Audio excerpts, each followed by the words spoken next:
현 시점 코로나19 백신의 접종 속도는 이스라엘이 전체 OECD 국가 중 압도적으로 높습니다. OECD 회원국 37개국 가운데 이미 코로나19 백신 접종에 들어간 국가는 총 32개국인데요.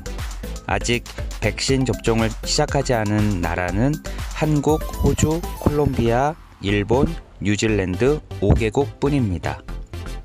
일본은 오는 17일, 뉴질랜드와 콜롬비아는 20일, 호주는 22일 백신 접종을 시작할 예정인데요. 4개국 모두 화이자 백신으로 첫 접종에 들어갈 예정이라고 합니다. 한국은 오늘 26일부터 아스트라제네카 백신으로 국내 첫 백신 접종을 시작할 예정이고, 질병관리청에 따르면 만 65세 미만의 요양병원, 시설, 입소자 및 종사자 약 27만 2천 명이 접종 대상이라고 합니다. 의료계에서는 이런 문제가 불거진 것은 화이자, 모더나 등 다른 백신을 초기에 확보하지 않은 정부의 실책 때문이라고 말하고 있는데요. 어제 방송에서도 제가 이야기한 바 있지만 백신의 종류가 다양하고 물량만 많다면 이렇게 접종 계획을 바꿀 필요는 없었을 겁니다. 신종 코로나 바이러스의 사망자 95%가 65세 이상에서 나오고 있는데도 가진 백신이 아스트라제네카 뿐이라 65세 이상의 고령자분들은 매우 불안해하는 상황인데요. 백신 대신 치료제 개발에 무게감을 두며 백신 확보에 실패한 정부가 애초 무료 접종이라던 백신 접종비마저 건강보험료에서 70% 부담하라고 말을 바꾼 건 국민들에게 적지 않은 부담이 될 것 같아 안타까운 생각이 듭니다.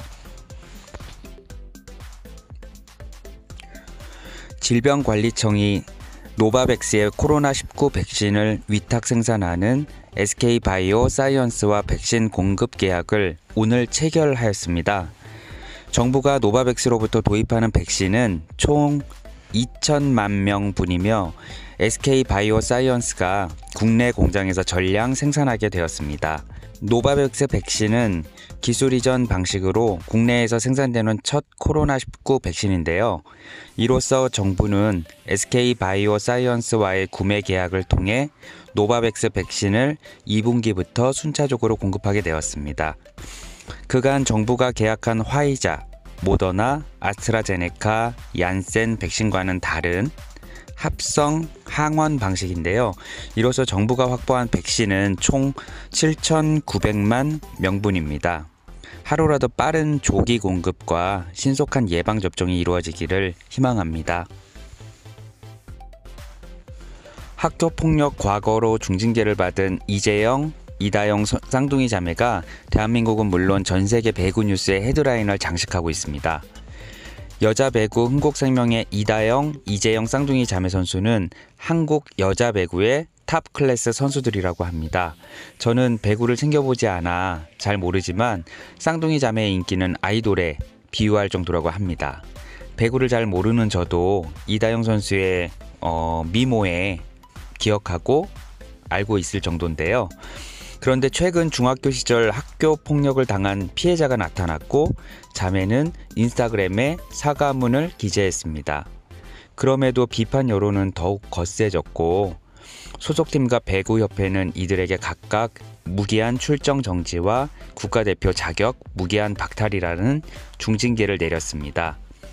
이 파장은 지금 사회 전체, 스포츠계 전 종목으로 퍼지고 있는 상황인데요. 어제는 문재인과 이낙연도 나와서 학교 내의 체육계의 폭력 문제를 근절해야 한다며 이야기했었죠. 한국은 하계올림픽, 동계올림픽 10위 안에 드는 스포츠 강국입니다.